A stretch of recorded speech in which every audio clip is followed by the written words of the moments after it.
에스겔서 14장 1절로부터 보겠습니다. 이스라엘 장로 두 사람이 나와 내 앞에 앉으니 여호와의 말씀이 내게 임하여 가라사대 인자여 이 사람들이 자기 우상을 마음에 들이며 죄악에 그치는 것을 자기 앞에 두었으니 그들이 내게 묻기를 내가 조금이들 용납하리라. 그런즉 너는 그들에게 말하여 이르라. 나 주 여호와가 말하노라. 이스라엘 족속 중에 무릇 그 우상을 마음에 들이며 죄악에 그치는 것을 자기 앞에 두고 선지자에게 나오는 자에게는 나 여호와가 그 우상에 많은 대로 응답하리니 이는 이스라엘 족속이 다 그 우상으로 인하여 나를 배반하였으므로 내가 그들의 마음에 먹은 대로 그들을 잡으려 함이니라. 그런즉 나는 이스라엘 족속에게 이르기를 주 여호와의 말씀에 너희는 마음을 돌이켜 우상을 떠나고 얼굴을 돌이켜 모든 가증한 것을 떠나라. 이스라엘 족속과 이스라엘 가운데 오가는 외인 중에 물론 나를 떠나고 자기 우상을 마음에 들이며 죄악에 그치는 것을 자기 앞에 두고 자기를 위하여 내게 묻고자 하여 선지자에게 나오는 자에게는 나 여호와가 친히 응답하여 그 사람을 대적하여 그들로 놀라움과 감개와 속담거리가 되게 하여 내 백성 가운데서 끊으리니 너희가 나를 여호와인 줄 알리라. 만일 선지자가 유혹을 받고 말을 하면 나 여호와가 그 선지자로 유혹을 받게 하였음이니와 내가 손을 펴서 내 백성 이스라엘 가운데서 그를 멸할 것이라. 선지자의 죄악과 그에게 묻는 자의 죄악이 같은즉 각각 죄악의 죄악을 감당하리니 이는 이스라엘 족속으로 다시는 미혹하여 나를 떠나지 않게 하며 다시는 모든 범죄함으로 스스로 돌이키지 않게 하여 그들로 내 백성을 삼고 나는 그들의 하나님이 되려 함이니라. 나 주 여호와의 말이니라 하셨다 하라. 여호와의 말씀이 또 내게 임하여 가라사대 인자야 가령 어느 나라가 불법하여 내게 범죄함으로 내가 손을 그 위에 펴서 그 의뢰하는 양식을 끊어 기근을 내려서 사람과 짐승을 그 나라에서 끊는다 하자. 비록 너와 다니엘요 이 세 사람이 거기 있을지라도 그들은 자기의 의로 자기의 생명만 건지리라. 나도 여호와의 말이니라. 가령 내가 사나운 짐승으로 그 땅에 통행하여 적막케 하며 황무케 하여 사람으로 그 짐승을 인하여 능히 통행하지 못하게 한다 하자. 비록 이 세 사람이 거기 있을지라도 나의 삶을 두고 맹세하노니 그들은 자녀도 건지지 못하고 자기만 건지겠고 그 땅은 황무하리라. 나 주 여호와의 말이니라. 가령 내가 칼로 그 땅에 임하게 하고 명하기를 가라 이 땅에 통행하라 하여 사람과 짐승을 거기서 끊는다 하자. 비록 이 세 사람이 거기 있을지라도 나의 삶을 두고 맹세하노니 그들은 자녀도 건지지 못하고 자기만 건지리라. 나 주 여호와의 말이니라. 가령 내가 그 땅에 권력을 내려 죽임으로 내 분을 그 위에 쏟아 사람과 짐승을 거기서 끊는다 하자. 비록 노아 다니엘 욥이 거기 있을지라도 나의 삶을 두고 맹세하노니 그들은 자기도 건지지 못하고 자기의 의로 자기의 생명만 건지리라. 나 주 여호와의 말이니라 하시니라. 주 여호와께서 가라사대 내가 나의 네 가지 중한 벌과 칼과 기근과 사나운 짐승과 온역을 예루살렘에 함께 내려 사람과 짐승을 그 중에서 끊으리니 그 예가 더욱 심하지 않겠느냐. 그러나 그 가운데 면하는 자가 남아 있어 끌려 나오리니 곧 자녀들이라. 그들이 너희에게 나오리니 너희가 그 행동과 소위를 보면 내가 예루살렘에 내린지 않고 그 내린 모든 일에 대하여 너희가 위로를 받을 것이라. 너희가 그 행동과 소위를 볼 때에 그들로 인하여 위로를 받고 내가 예루살렘에서 행한 모든 일이 무고히 한 것이 아닌 줄을 알리라. 나 주 여호와의 말이니라. 아멘. 기도하겠습니다. 오늘도 주님 우리에게 말씀하시고 거룩한 영을 통하여 우리의 심령을 새롭게 하옵소서. 우리 자신들이 깨뜨려지게 하여 주옵소서.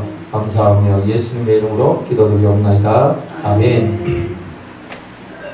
자, 이제 에스겔서 14장입니다. 14장에 이스라엘 장로 두 사람이 에스겔 앞에 와서 이제 앉게 되었을 때 하나님께서 이렇게 말씀하시는 거예요. 그런데 이 장로들 두 사람이 에스겔한테 왜 왔느냐? 쉽게 말하면 기도 좀 해주세요 하러 왔다 이 말입니다. 왜 기도하러 왔냐면 그 사람 에스겔이 선지자니까 예언을 받기 위해서 왔다 이 말이에요. 예언을 받기 위해서 왔는데 하나님께서 그들한테는 말해주지도 않을 것이고 만약 내가 말을 해준다 할지라도 그 말은 내가 속여주는 말이다. 이제 이렇게 이제 얘기를 하시면서 우상을 섬기는 자들을 위해서는 예언도 없고 은혜도 없다. 자, 이렇게 얘기를 합니다. 우상을 섬기면서 하나님 앞에 나온다. 그러면 이중 플레이잖아요. 그러니까 이중 플레이 하는 사람한테는 은혜 없다. 이제 이렇게 딱 잘라서 해주는 말씀이 바로 이 14장의 말씀입니다. 사람은요, 두 마음을 품고서는 하나님 앞에 은혜다운 은혜를 못 받습니다. 그래서 하나님은 오직 하나님을 믿을 때는 하나님께 올인하라는 거죠. 그렇잖아요. 뭐 신을 그죠? 하나님 믿었다가 또 부처 믿었다가 또 알라시 믿었다가 자기들이 신을 바꿔가면서 이렇게 내가 이번에는 하나님이 땡기네 하나님 믿고 이번에는 내가 부처님이 땡기네 부처님 믿고 이런 거 아니잖아요. 근데 우리는 그렇게 하진 않아요. 지금 우리 예수 믿는 사람들이 그렇게 합니까?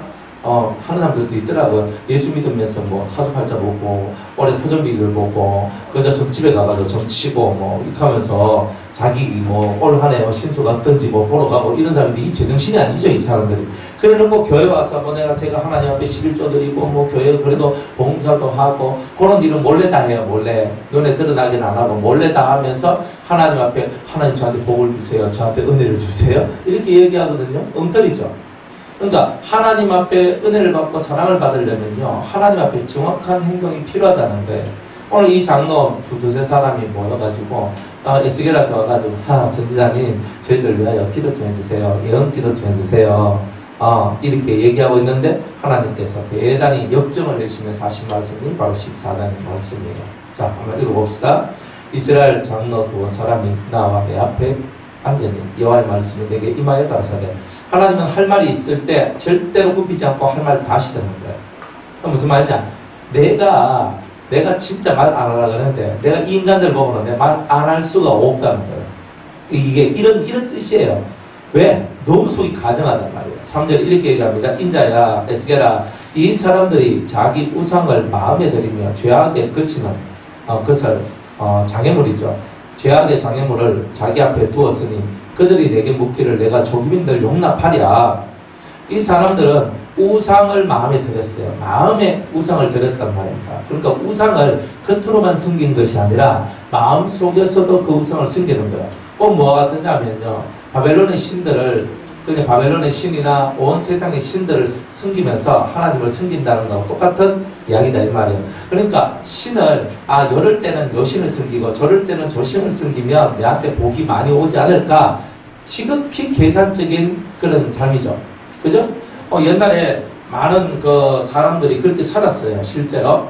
그러니까 신은 많이 믿고 그 신을 많이 믿고 많은 신들한테 내가 재물도 바치고 이러면 그 신들 중에 하나는 내한테 복을 주지 않겠나. 대표적인 나라가 어떤 나라냐면 일본이에요. 일본이 800만 신을 갖고 있다고 그러잖아요. 800만 신. 그러니까 딱 걸리면 이건 다 신이에요. 제가 일본 사람들 제가 보는데 기가 막힌 게 뭐냐면 길을 가다가 여기에 어떤 스티커 하나가 붙어 있어요. 스티커. 신처럼 생긴 스티커가 딱 붙어 있으면 그 앞에 가가지고 박수 두 번 딱 치고 고개를 숙여요. 그래서 제가 기가 막혔어요. 세상에 어떻게 저렇게 저 판때기에 붙여있는 그거 보고 있잖아요.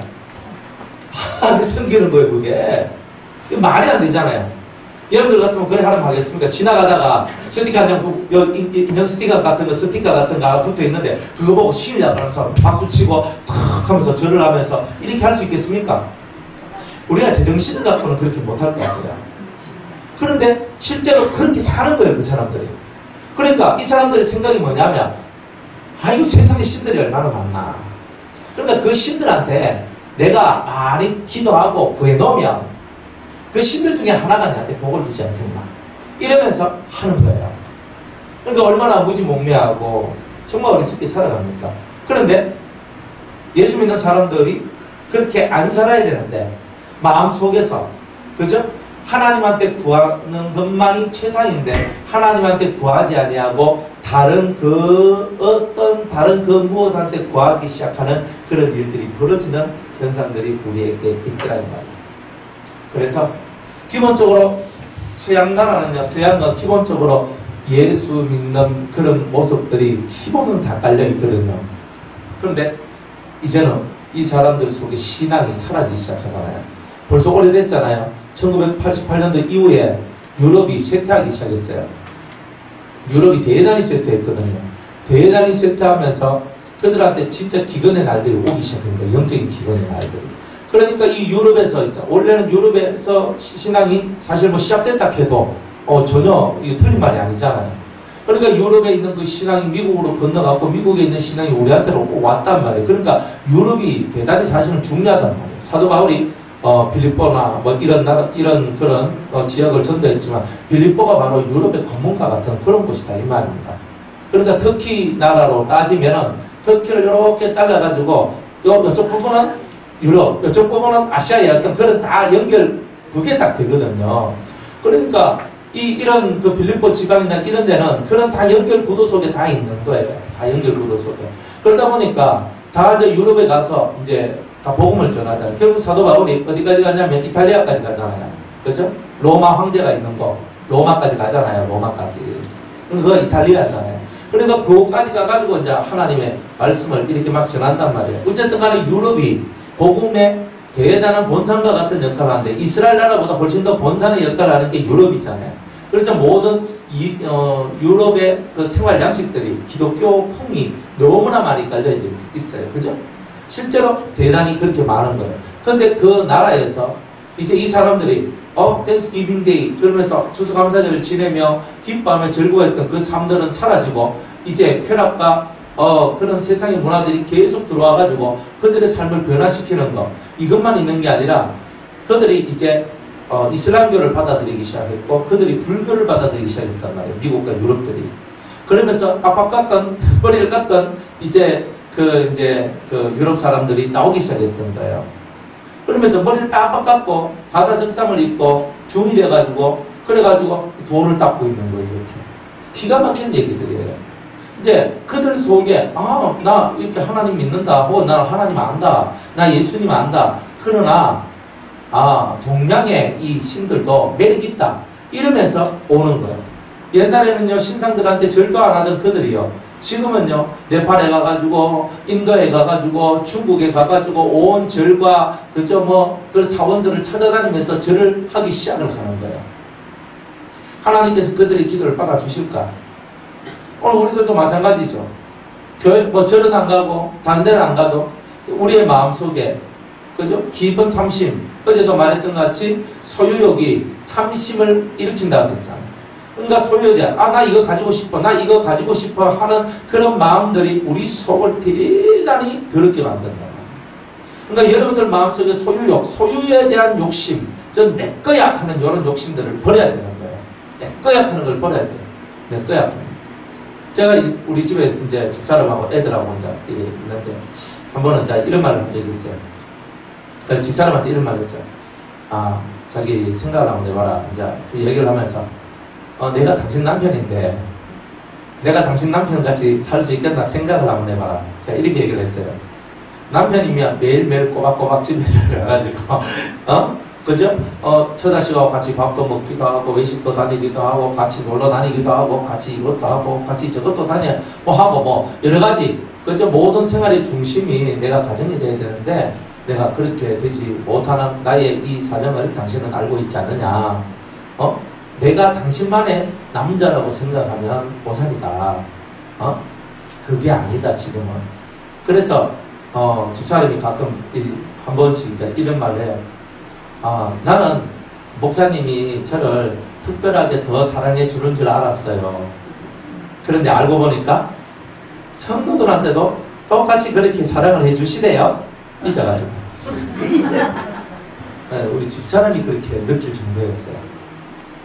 그러니까 제가 제 아내라고 더 사랑해주고 더 위해주는 것이 아니라 아내니까 아내의 위치 속에서 제가 사랑해주고 위해줄 것은 위해주고 하지만은 그 아내의 입장에서 남편이 자기 아내를 향해서 하는 그 사랑이나 목사님이 성도를 위해서 하는 사랑이나 그 별 차이가 없다 이렇게 본인이 느끼더란 말입니다. 우리가 생각할 때 그래서 제가 무슨 말을 또 해줬냐 이런 말을 해줘요. 나를 소유하려고 하지 마라. 나를 소유하려고 하지 마라. 내가 당신 남편이기 때문에 나를 소유하려고 하지 마라. 그 소유. 나의 소유권은 오직 하나님께 있다. 여러분들은 어떻게 생각하세요? 제 말이 조금 심하죠? 심하잖아요. 아니 여자 입장에서는 아내 입장에서 사실 그 말은 심한 말이에요. 제가 심한 말이에요. 그런데 나의 소유권은 하나님께 있다. 내가 당신을 사랑하고 내가 성도를 사랑하는데 당신은 아내이기 때문에 아내로서 사랑을 해주는 거다. 그런데 성도는 성도이기 때문에 내가 사랑을 하는 거다. 그런데 그 차이가 있다라고는 생각을 하지 마라. 자, 이렇게 얘기를 하는 거예요. 그러니까 우리가 생각하는 모든 이 삶이 여러분들이 생각할 때는 우리는 가정 중심으로 살아가고 뭐 가정에 뭐 남편과 아내 사이가 좋아야 되고 화목해야 되고 기뻐야 되고 다 하지만 진정으로 여러분의 모든 소유의 권한은 하나님께 있는 거예요. 그런데 예수님께 있단 말이에요. 그럼에도 불구하고 우리는 우리 삶의 소유권을 자꾸 내가 주려고 하는 거예요. 거기에서 문제가 생긴다는 거예요. 남편도 여러분들 아내들은 남편을 여러분들 손아귀에 넣고 살고 싶잖아요. 안 그래요? 여러분들 말 한마디 하면 그대로 아멘 하는 충성된 종과 같은 남편. 여러분들 자식들 여러분 무슨 말 하면요 맨날 안 듣고 있잖아요. 빽빽거리면서 있잖아요. 뭐 엄마가 뭐 내한테 죽이면 내 아프고 뭐 이렇게 하면서 나오는 그런 것보다는 엄마가 무슨 말 하면 내 어머니 해주는 그런 자식이 되기를 원치 않아요? 자식을 소유하려고 그러잖아요. 우리가 순종을 원하는 것도 있지만 사실은 내 마음속에 소유하려는 마음이 많다는 말이에요. 사실은 내가 원하는 대로 네가 하라는 이런 개념이 되게 많이 우리 속에는 깔려있는 거예요. 근데 주님은 우리한테 그런 깔려있는 마음들을 비우라 이렇게 얘기하는 거예요. 비우라고 얘기하는 거예요. 나 외에 다른 모든 사람들은 나의 이웃들입니다. 다른 말로 나의 형제요 나의 자매들이다 이 말입니다. 내 이웃을 내 몸과 같이 사랑하라. 내가 아니잖아요. 내가 아닌 모든 사람은요 이웃입니다. 남편도 사실은 이웃에 속하는 거예요. 우리가 묶어 보니까 내 가족이 이렇게 얘기를 하지만 그도 하나님 앞에서 봤을 때는 이웃에 속한 사람이라는 거예요. 이웃. 그래서 내 이웃을 사랑하는 거예요. 내 이웃인 남편이 나를 핍박을 해도 그를 위해 기도를 하는 거예요. 맞잖아요. 근데 남편이 네가 내 남편에서 네가 나한테 그럴 수가 있나? 이 말은 뭐예요? 소유의 개념이잖아요. 너는 내 건데 내가 원하고 내가 기뻐하고 내가 좋아하는 대로 네가 해줘야 되는데 넌 왜 해주지 않느냐는 거죠. 소유의 개념이잖아요. 그러니까 우리가 어떤 것이 있더라도 여러분들이 베드로가 그 자매된 아내를 데리고 갈 권한이 있는 것처럼 그렇죠? 이런 말들 성경에 있잖아요.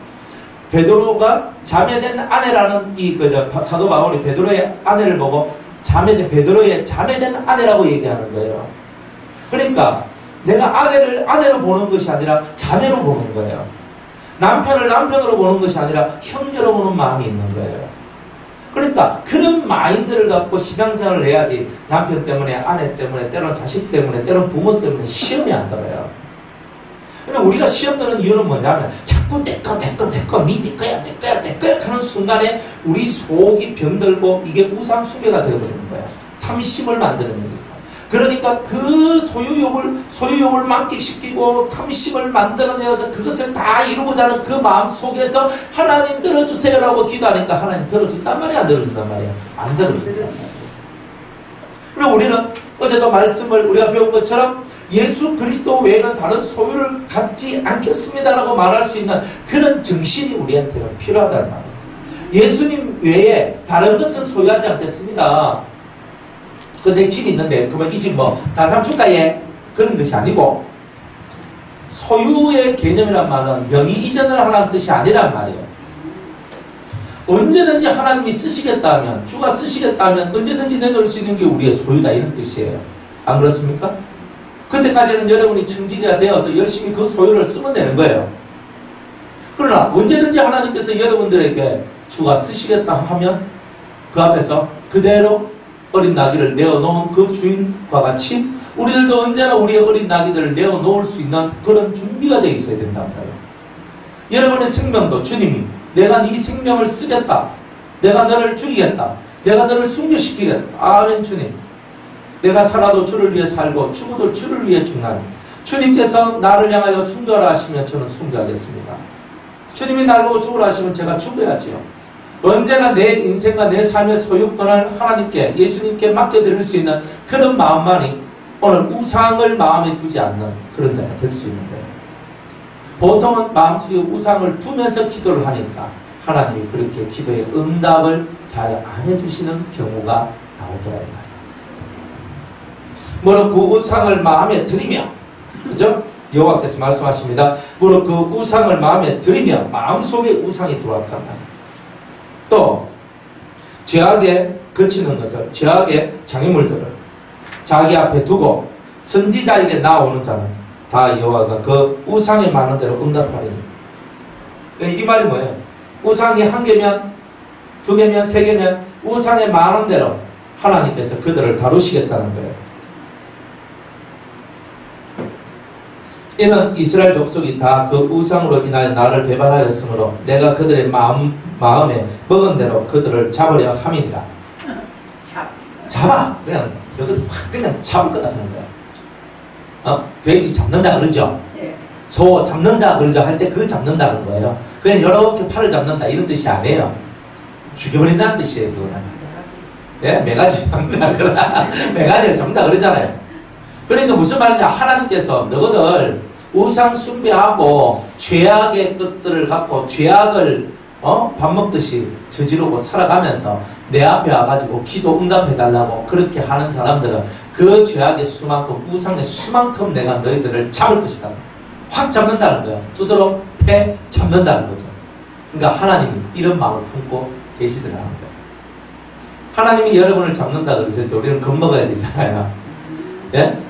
하나님이 잡을 때는요, 그냥 시시하게 안 잡아요. 내가 알아먹도록 확실히 잡아요.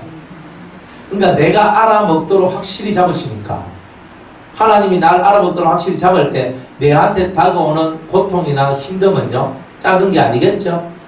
세다 이 말이에요. 세다. 그러니까 여러분이 확실히 하나님 앞에 알아먹을 수 있는 그 정도의 고난, 고통들이 우리에게 찾아올 것이다. 이게 뭐냐? 잡는다는 뜻이에요. 확실히 내가 너가 잡겠다. 매가지 잡겠다. 뭘 잡아 족치겠다. 아니면 죽여버리겠다. 이런 뜻이 이 안에 다 담겨져 있는 겁니다. 그러니까 하나님 앞에서는요, 우리가 대단히 엎드려져야 된다는 거예요. 그럼 여러분들 속에는 우상이 있나요? 잘 살펴보세요. 뭐가 우상인지. 때로는요, 자식이 우상이 돼요. 자식이. 때로는 남편이, 때로는 아내가. 그렇죠? 뭐 부모를 우상으로 삼는 사람은 뭐 조금 가끔가다 있긴 있던데 부모를 우상 삼는 사람은 별로 없고요. 근데 보통 우상은 남편, 아내, 자식입니다. 집에서 사람으로 따지면. 특별히 누구를? 자식을. 그죠? 자식을 딱 보면 눈에 넣어도 안 아플 자식. 그러면서 눈에 확 진짜 집어 넣어도 안 아플 자식. 그죠? 그런 자식들이 우상이 되어요. 그러니까 그런 우상화 작업들, 여러분들 속에 그런 우상의 역사가 있다는 거 혹시 안 더우세요? 괜찮아요? 아, 좀 덥죠? 네, 조금만 틀어주세요. 좀 더운 것 같아서.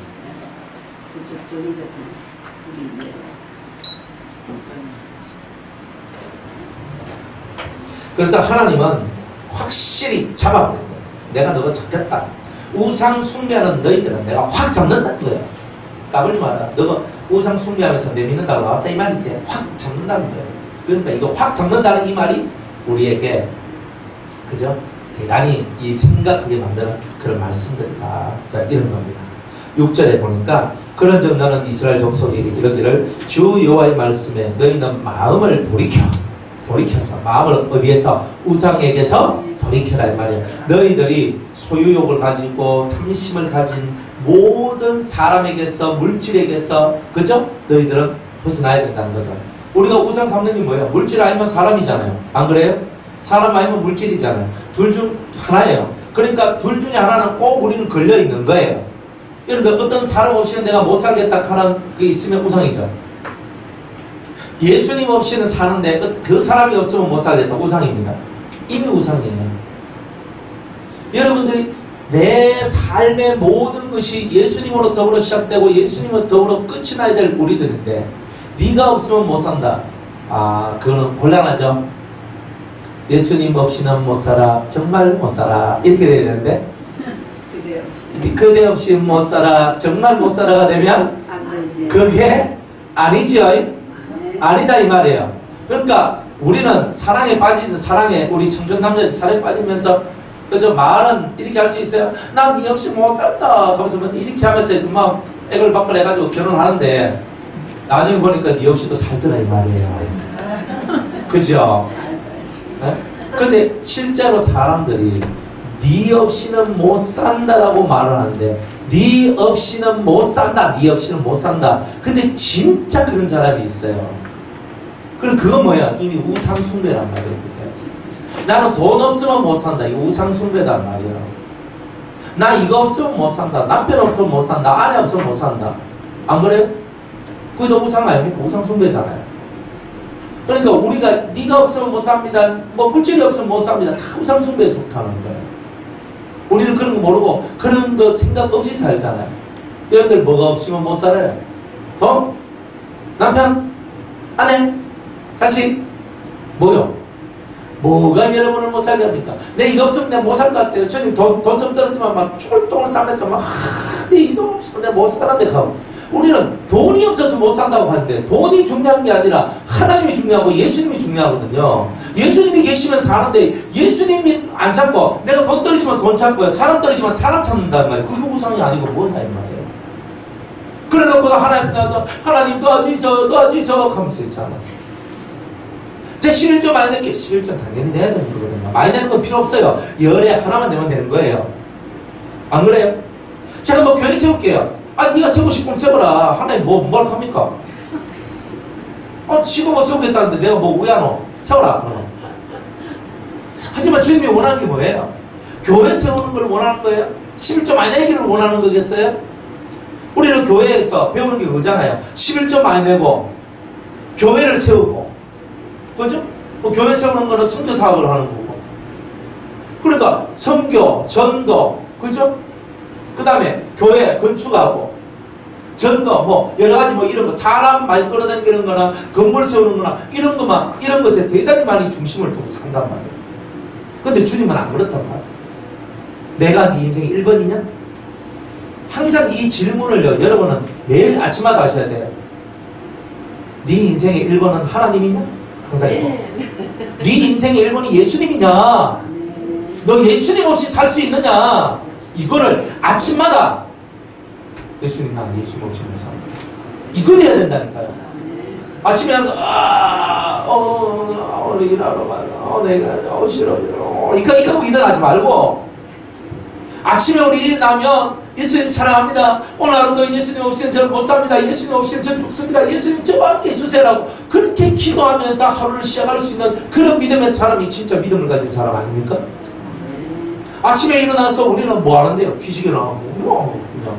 그죠? 아침 뭐 빨리빨리 세상 밥 먹고 막 얼른 학교 가야지, 얼른 직장 가야지, 얼른 뭐 해야지. 아무 생각 없이 아무렇게나 살아가는 그런 우리라면, 우리가 믿는 예수는 어디에 필요한 거예요? 가끔 내가 힘들 때, 하나님 하면서 할 때, 그때 예수가 필요한 겁니까? 내가 필요하지 않을 때는 예수가 필요하지 않습니까? 진짜 여러분들이 우상이 뭔지를 깨달아야지 우상을 없애죠. 에스겔서에서는 이 우상에 대한 얘기를 끊임없이 하고 있더라 이 말이에요. 여러분의 우상은 뭡니까? 예수님 없이는 못 살아, 정말 못 살아, 이렇게 말합니다. 예수님 없이는 못 삽니다. 그럼 우상숭배에서 이미 나온 거예요. 예수님 없이도 살 수 있다면 여러분 이미 우상숭배자예요. 정신을 똑바로 차리시기 바랍니다. 예수님 없이는 못 살아? 아멘. 예수님 없이는 못 살아? 이게 돼야 되잖아요. 그죠? 매일 아침마다 고백하세요. 저는 예수님 없이는 못 삽니다.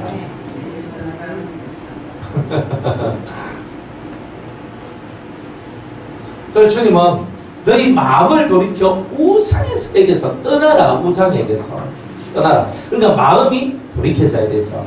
우상, 물질, 사람과 같은 그런 피조된 것들에게서 너희들의 마음을 돌려 창조주에게로 나오라. 이런 얘기잖아요. 우리의 젊음이 다가기 전에 창조주를 기억하라라고 얘기하잖아요. 그러니까 우리의 날이 끝나기 전에 이제 소망이 없고 나의 날이 다 기울어 이제 죽을 때가 되었다 하기 전에 너의 창조주를 기억하라 이렇게 말씀하시잖아요. 너희 마음을 돌이켜 우상을 떠나고 얼굴을 돌이켜 모든 가정한 것을 떠나라. 더럽고 추악한 모든 것에서 우리들이 떠나기를 하나님은 원하신다는 거예요. 7절에 이스라엘 족속과 이스라엘 가운데 우가는 외인 중에 물어 나를 떠나고 자기 우상을 마음에 들이며 죄악에 그치는 것을 자기 앞에 두고 죄를 저지를 수밖에 없는 그런 모습들을 너희 앞에 두면 안 된다는 거예요. 자기 앞에 두고 자기를 위하여 내게 묻고자 하여 선지자에게 나아오는 자에게는 나 여호와가 친히 응답하여 그 사람을 대적하여 그들로 놀라움과 감개에 교훈이 될 만한 본복이라는 거예요. 감개와 속담거리가 되게 하여 내 백성 가운데서 끊으리니 너희가 나를 여호와인 줄 아리라. 이 사람을요 속담거리로 만드는 거예요. 야, 니 그 하면 니 저 사람처럼 된대. 이런 거리가 된단 말이에요. 비웃음거리잖아요. 이런 거리로 만든다는 거예요.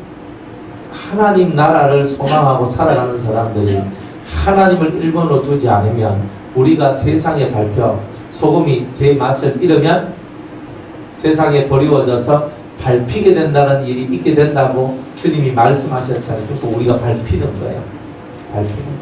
세상 사람들한테 우리가 짓밟히는 일들이 나오게 된다는 거죠. 슬프죠. 우리가 세상 사람들한테 짓밟히면 되겠습니까? 그것만은 하면 안 되잖아요. 주님이 응답하시는데 내가 그들을 친히 대적하겠다.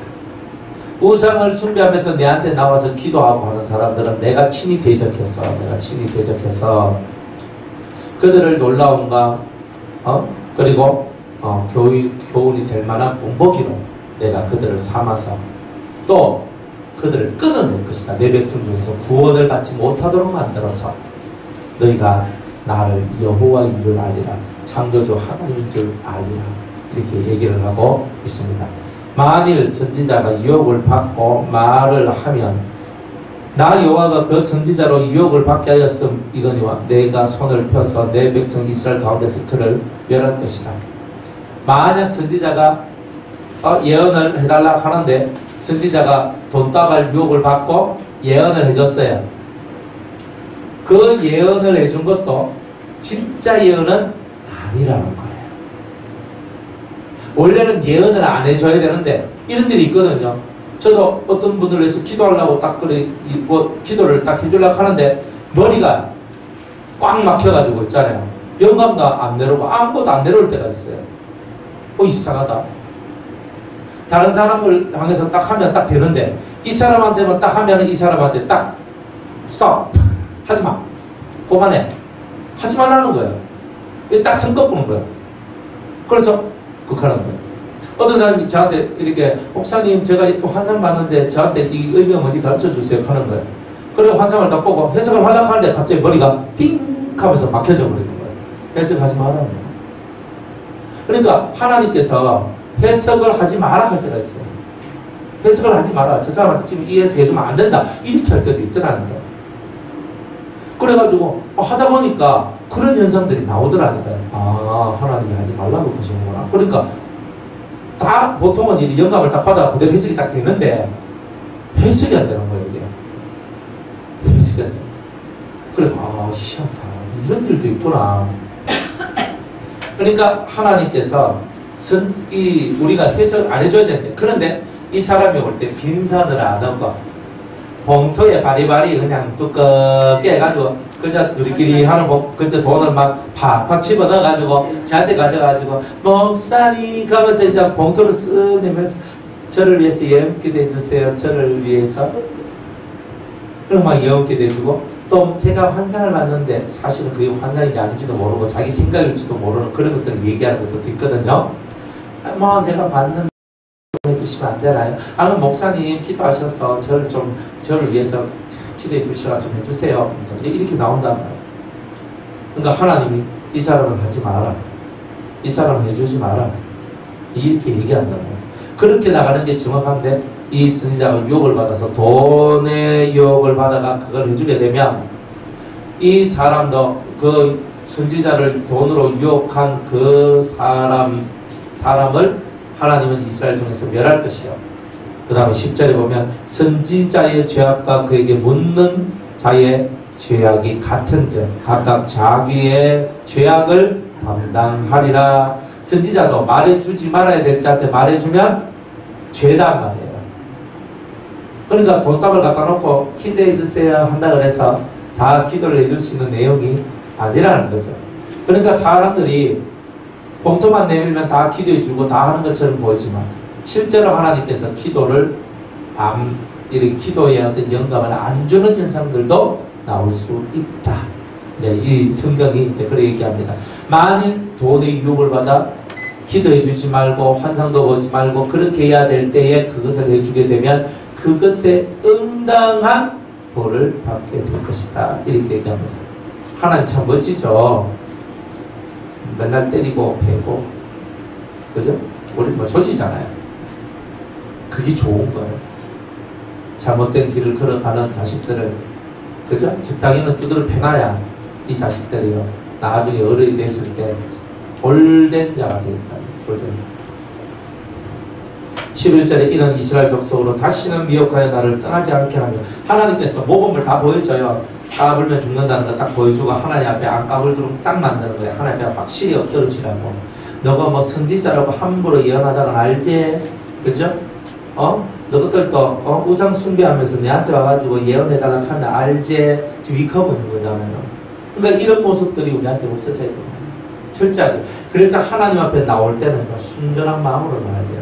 여러분들이 예배 드리러 나올 때도 깨끗하고 순전한 마음으로 나와서 그 하나님의 사랑과 은혜 안에 거하기를 원하는 진실한 그 마음 하나만 가지고 나오시면 된다 이 말이에요. 그게 여러분들이 하나님께 바치는 진짜 예물이다 그랬죠.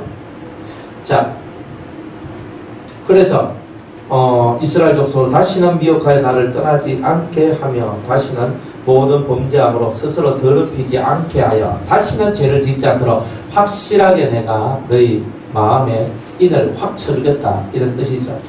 다시는 모든 범죄함으로 스스로 더럽히지 않게 하여 그들로 내 백성을 삼고 나는 그들의 하나님이 되려 함이니라. 나 주 여호와의 말이니라 하셨다 하라. 하나님은 이 사람들을 깨끗하게 만들기 위해서 고난도 주고 어려움도 주고 때로는 징계도 준다는 뜻이잖아요. 그러니까 하나님은 항상 우리를 위해 두드려 팰 때도 무식기들 가면서 내가 화가 나가지고 확 그냥 엎어내는 게 아니라 그들이 돌아오기를 바라고 그들이 마음을 고쳐먹기를 바라는 그런 마음에서 이 모든 고난이 있다는 거예요. 그러니까 여러분의 생활 속에서 오는 모든 고난은 마음을 고쳐먹으라는 하나님의 뜻입니다. 마음을 고쳐먹어야 되죠. 마음을. 자, 12절입니다. 여호와의 말씀이 또 내게 임하여 가라사대. 맨날 여호와의 말씀이 임하는 거예요. 저는 이 에스겔서를 하면서 참 에스겔 선지자가 너무 좋아요. 야, 맨날 말씀을 받고 맨날 환상을 보고 맨날 하나님을 보고 보좌를 보고 이 사람은요, 와, 얼마나 은혜를 많이 받았는지. 참, 우리는 거기에 비하면 세 발의 피, 사자성으로 조족지혈 예? 그런 거예요, 우리가. 그러니, 야, 이 에스겔과 같은 영감, 이 에스겔과 같은 신령함, 이 에스겔과 같은 진리의 충만함, 이런 것들이 충만하면 얼마나 좋을까. 그런 생각을 한번 해봐요. 13절에, 인자야, 가령 어느 나라가 불법하여 내게 범죄함으로 내가 손을 그 위에 펴서 그 의라는 양식을 끊고 기근을 내려서 사람과 짐승을 그 나라에서 끊는다 하자. 비록 노아, 다니엘, 욥 이 세 사람이 거기 있을지라도 그들은 자기의 의로 자기의 생명만 건지리라. 그죠? 누가 예수님을 잘 믿어요. 예수님을 잘 믿어요. 그런데 예수님을 잘 믿는 그 사람의 가족이 그 옆에 치마 바지 딱 붙들고 가니까 천국 갈 수 있더라, 이런 얘기는 없단 말이에요. 구원은 스스로가 받는 거예요. 내가 받는 거죠. 우리 아버지 신앙생활 잘했다고 내가 신앙생활 잘하는 것도 아니고요. 우리 아버지 복을 받았다고 내가 복을 받는 것도 아니라는 거예요. 구원은 오직 하나님께 있어요. 그러니까 하나님 안에 내가 들어가지 않으면 구원이 없는 거예요. 노아, 다니엘, 욥도 하나님이 심판하려고 할 때에 저것들 의로 저것들만 살지 자기의 자식이나 자기의 아내들도 못 산다는 거죠. 그만큼 하나님은요, 우리들한테 1대1을 원하고 계신다는 거예요. 1대1. 그죠? 1대1. 나하고 너하고 1대1 속에서 한번 제대로 진하게 만나보자. 이거예요. 1대1 하기를 원하는 거예요. 1대-다수도 안 해요. 하나님 그거 되게 싫어요. 하나님은 언제나 죽은 자의 하나님이 아니요 산 자의 하나님이라. 그래서 아브라함의 하나님이지, 이삭의 하나님이고 야곱의 하나님이고 나의 하나님, 오직 절의 하나님, 그죠? 여러분의 하나님이시죠. 그러니까 그 하나님을 정확하게 체험을 한 사람만이 이 모든 기근 속에서 구원을 받을 것이다. 그죠? 사람과 짐승을 그 나라에서 끊는다 할지라도 오직 이 가운데 살아날 사람은 노아와 다니엘과 욥과 같은 하나님의 사람들만 살아나게 될 것이다. 이렇게 얘기합니다. 15절에 가령 내가 사나운 짐승으로 그 땅에 통행하여 적막케 하며 황무케 하여 사람으로 그 짐승을 인하여 능히 통행하지 못하게 한다 하자. 사나운 짐승이 그 땅을 완전히 장악했어요.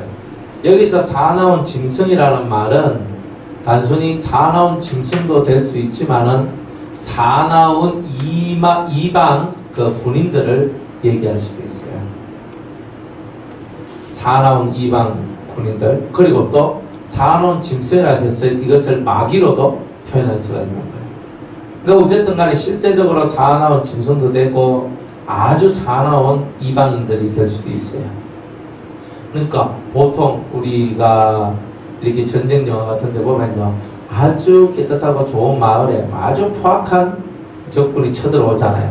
막 강탈하고 나가잖아요. 옛날에 외구들이 나와가지고 우리나라 와가지고 많은 그 마을들을 불사지르고 약탈하고 이렇게 수탈해 나갔던 이런 일들을 우리가 역사 속에서 보잖아요. 그런 것과 같은 이런 일을 하는 자들이 사나운 짐승이다. 여러분의 영혼을 빼앗아가는 거예요. 이 사나운 짐승입니다. 이런 사나운 짐승으로 그죠? 능히 통행하지 못하게 하자. 진짜 사나운 짐승이 나오기도 하고 또 많은 그런 아주 사나운 그런 이방 신을 섬기는 그런 사람들이 우리가 가는 모든 길목을 막았다 하자. 비록 이 다니엘과 노아와 욥과 같은 이 세 사람이 거기 있을지라도 나의 삶을 두고 맹세하는 그들은 자녀도 건지지 못하고 자기만 건지겠고 그 땅은 홍마리라. 자녀는 못 건진다 그랬죠. 자기만 건지고 자녀도 못 건진다 그랬죠. 내 신앙으로 나를 못 건지면 어떻게 됩니까? 내 신앙으로 나를 건져야죠. 가령 내가 칼로 그 땅에 임하게 하고 명하기를 카라 이 땅에 통행하라 하여 사람과 짐승을 거기서 끊는다 하자. 비록 이 세 사람이 거기 있을지라도 나의 삶을 두고 맹세하노니 그들은 자녀도 건지지 못하고 자기만 건지리라 나 주 여호와의 말이니라 그랬어요. 칼로 그죠? 사람들을 잡아 죽이는 이런 일들이 일어났을 때에 그 어떤 사람도 살아남지 못하고 노아와 다니엘과 욥과 같은 의인들만 살아나게 될 것이다. 그런 날들이 오게 될 것이다. 이런 거예요. 그러니까 하나님이 심판하고 작정하셨을 때에 정말 하나님 앞에 의롭게 산 자가 아니면 다 죽는다는 거예요. 다 죽어요. 다 죽게 됩니다. 하나님 심판이 무섭잖아요. 하나님 사람 외에는 그 심판을 피할 수가 없다. 그 칼을, 그 사나운 짐승을, 그 기근을 피할 수 없다는 거예요. 19절에 가령 내가 그 땅에 온역을 내려 죽임으로 내 분을 거기에 쏟아 사람과 짐승을 거기서 끊는다 하자. 온역, 전염병이죠. 전염병을 온 천지에 내가 뿌릴 때도 여기서 누가 살아났냐는 거예요. 누가 살아나요? 다니엘과 욥과 노아와 같은 그런 사람들만 다시 산다는 거죠.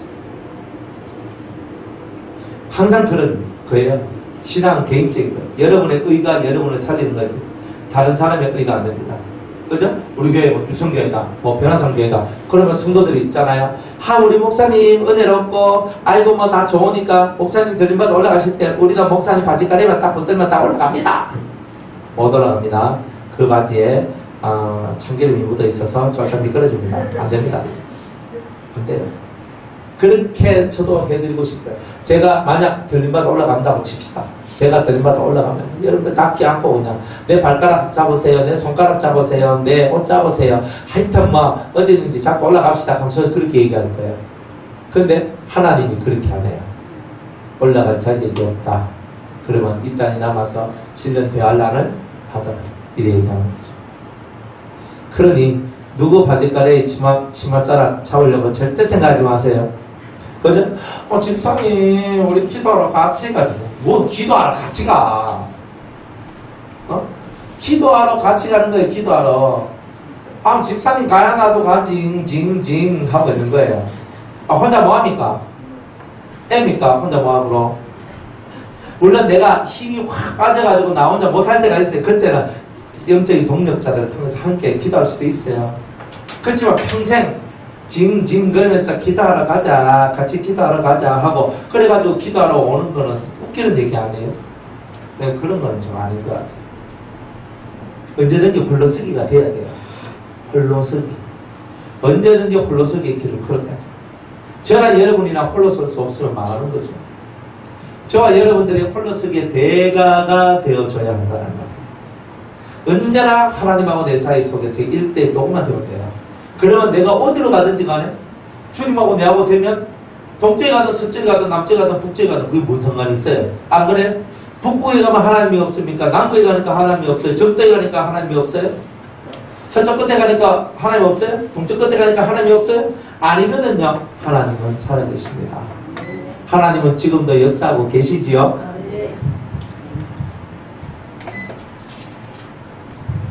그리고 주님은 온 세상에 이런 큰 환란과 기근, 그죠? 기근과 산한, 짐승과 칼과 온역과 같은 이런 일들이 벌어진다 할지라도 20절 한번 보세요.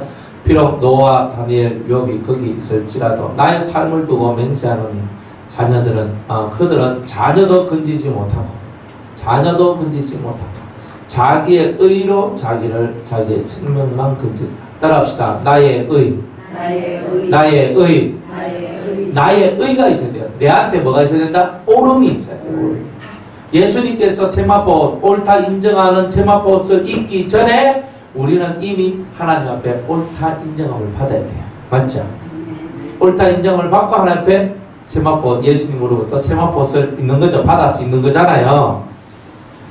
평상시 옳다 인정함을 못 받으면 안 된다는 뜻이에요. 그러니까 우리가 하나님이 재앙을 내리는 그 재앙, 모든 재앙, 4가지 재앙이잖아요. 그죠? 첫 번째는 기근, 두 번째 산화온 짐승, 세 번째는 칼, 네 번째는 오염, 전염병. 이와 같은 것에서부터 우리가 확실히 벗어나려면 노아와 다니엘과 욥과 같은 성도가 되어야 된다는 거죠. 말만 들어도 이분들 엄청나잖아요. 그저 사자굴에 들어갔다 나왔다 살아나고, 그저 그 엄청난 고통 속에서도 하나님을 배반치 아니하고, 아무도 방주를 짓지 않는 그것에 아들 4명 데리고 열심히 방주 지어서 오랜 세월 동안 방주 지어서 120년 동안 방주 지어서 방주를 건설했던 그 사람. 보통 믿음이 아닌 거예요. 내가 저런 믿음이 있을 깡깡깡 할 수밖에 없는 그런 분들 아닙니까? 아이고 노아하고 내하고 비교가 됩니까? 비교가 안 되지. 다니엘하고 저하고 비교가 되겠어요? 비교가 안 되지. 안 그래요? 노아, 다니엘, 욥하고 우리가 비교할 수 있어요? 아이고 그분들은 성경 속에 나오는 그분들 아이가 나는 그거 그만하면 안 된다. 우리 스스로가 인정할 수밖에 없는 그런 거잖아. 그러니까 우리가 의는 나의 의로 나를 구원하지 내 의로 다른 사람을 구원하지 못한다는 기본 베이스를 하나님이 얘기하시는 거예요. 21절에 자기의 의로 자기의 생명만 건지리라. 기억하세요. 20절에 따라합시다. 자기의 의로 자기의 생명만 건지리라. 그렇죠. 자기의 생명만 건지리라. 자기 신앙으로 내만 건지리라. 주 여호와께서 가시되 내가 나의 4가지 중한 벌과 칼과 기근과 사나운 짐승과 온역을 예루살렘에 함께 내려 사람과 짐승을 그 중에서 끊으려니 그 해가 더욱 심하지 않겠느냐. 갈수록 그죠? 이 4가지의 엄청난 형벌을 통해서 예루살렘에 큰 해가 아주 넘쳐나는 일들이 있게 될 것이다. 이렇게 얘기합니다. 그러나 그 가운데 면하는 자가 남아 있어 끌려오린 곧 자녀들이라. 이런 자들은 끌려온다는 거죠. 그들이 너희에게로 나오리니 너희가 그 행동과 소위를 보면 내가 예루살렘에 내린 재앙과 그 내린 모든 일에 대하여 너희가 위로를 받을 것이다. 또 너희가 내 행동과 그 행동과 행위를 소위를 볼 때에 그들로 인하여 위로를 받고 내가 예루살렘에서 행한 모든 일이 무고히 한 것이 아닌 줄을 알리라. 자, 22절에 보면요.